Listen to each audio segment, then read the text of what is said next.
Hi, Debbie Lichter here with the Congruence Code and freefromfoodaddiction.com. And today we are talking about how to self-care for people who never take time for themselves.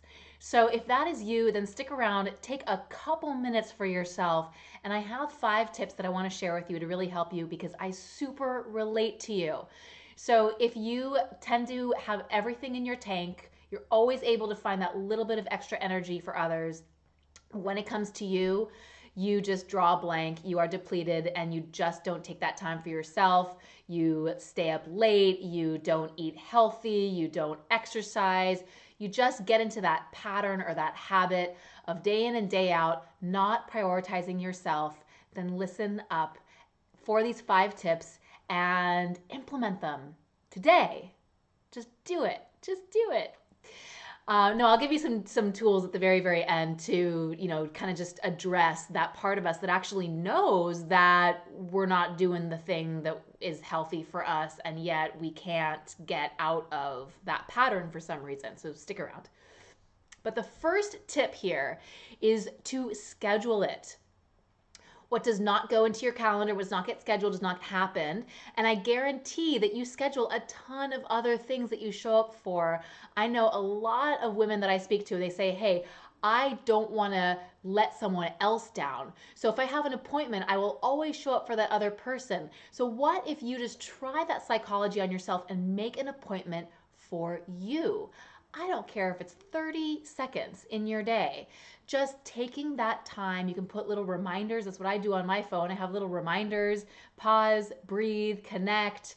It can just be throughout the day. You have these little reminders that come up, or that you just section off 3 minutes, 5 minutes, 10 minutes in the morning time and in the evening time to just take a few moments for you. I think sometimes we think that self-care has to be going to get a massage or going on a vacation. And those are all really great, don't get me wrong. But it's those little moments throughout the day where we can just pause, take a few breaths, and connect into ourselves that is really going to create so much longevity with our own energy levels and just really help us to ground and to self-care in the moment in our day. So number 1 is to schedule it. Number 2 is to really shift your language.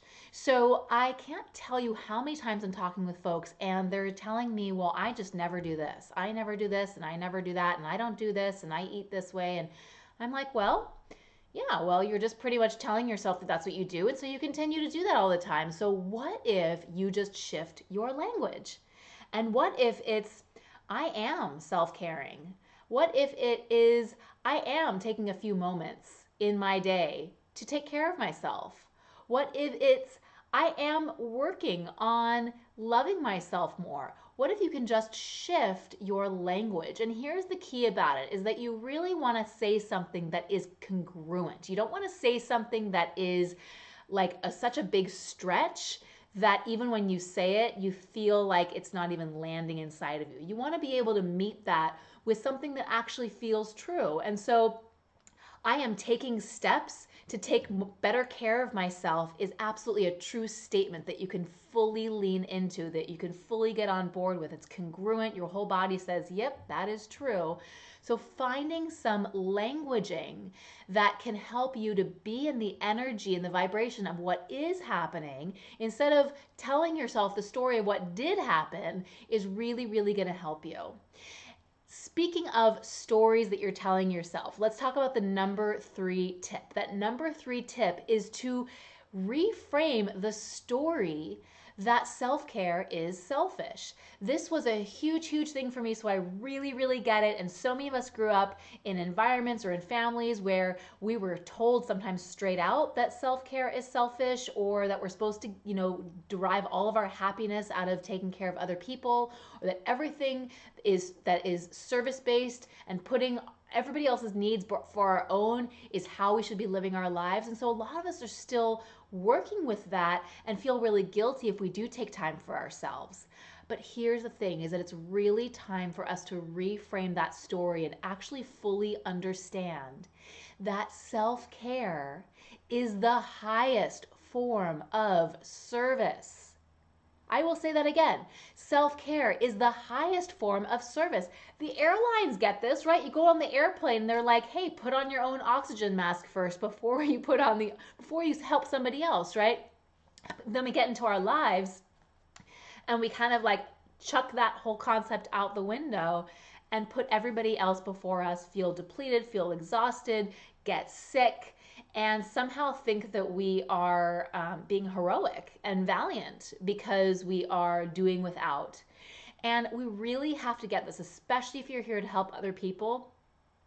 It is vital, it is paramount, it is your responsibility to fill up fully so that you can meet other people from that overflowing cup, so that you can resource fully, and then from that surplus, that is what you share with others.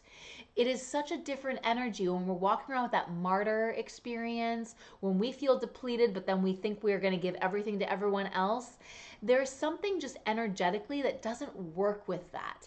That for us to truly be of service and to stand in what we believe in and how we want to support other people in the world, we have to take our own medicine. We have to practice what we preach. We have to put ourselves in that very place of the care and the service and the nurturance and the nourishment that we want to give others. And so absolutely reframing your story around self-care and how that is actually the highest form of service is going to allow you to reposition yourself so that you can truly be all of you, be your most present, most focused, most energized you as you help those other folks in the world. All right, that's number 3.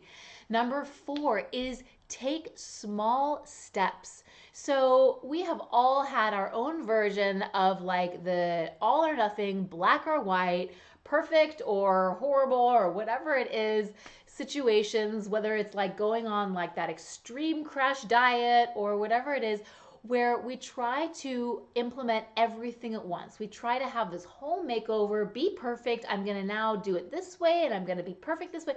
And that lasts for, I don't know, maybe 2 days, maybe an afternoon. And so what's really important is taking small steps and allowing yourself to just make those little tiny shifts, those little tiny changes. Can you go to bed an hour earlier? Can you turn off the computer or turn off any of your electronics, like earlier in the day? Can you not start out your day immediately checking your Facebook or checking your email or checking your text? Can you give yourself a little bit of a time to just connect to you, to take some deep breaths, to pray, to make a cup of tea, to exercise, to do something for you? Can you start out your day doing that? And as you're moving throughout your day, can you just make a little choice? Maybe it's one less cup of coffee, little tiny things that you can do. Start small, really start small so that it's something that is attainable for you. I actually did this one time. I was telling myself, I'm not a runner. And I really wanted to run, but I kept on telling myself I wasn't a runner. And then I decided to do something different. I decided to switch and say, I can run for 30 seconds. So I'd go for these walks and then I would take 30 seconds and I would just jog. And then I would go back to walking. And I started doing that and I started building up to a minute and I started building up to a couple minutes. And before I knew it, I was actually going out and able to do like 15, 20-minute runs. And it was so empowering, but it was because I started really small and simple. And so in your own way, start that way with your self-care routine. It's really going to help you. And the last tip that I want to share with you today is getting support. You are not here to figure everything out on your own. Do not be a hero. There is something that is really empowering about asking for help.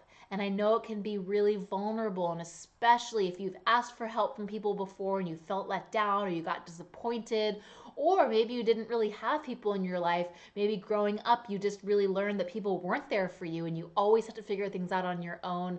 Whatever that thing is, maybe you're used to being the person that everybody comes to and you have the answers for everyone else. And so you don't even actually know how to ask. But if you can get into that practice of just asking for support, maybe that is getting an assistant, maybe it's getting a housekeeper, maybe it's getting a food delivery service, maybe it is asking a friend to meet you and be an accountability buddy for working out. Maybe it is working with a coach or a mentor. Whatever that looks like for you, to really consider, how can I get some support so that I'm not doing everything by myself, and so that I actually do have more time so I can take that time for me.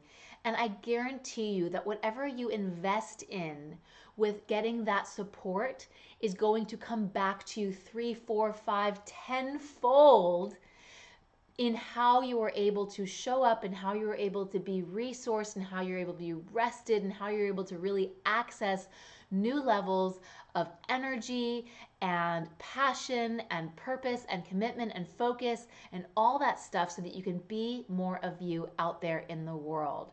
So there you have it, 5 tips for you.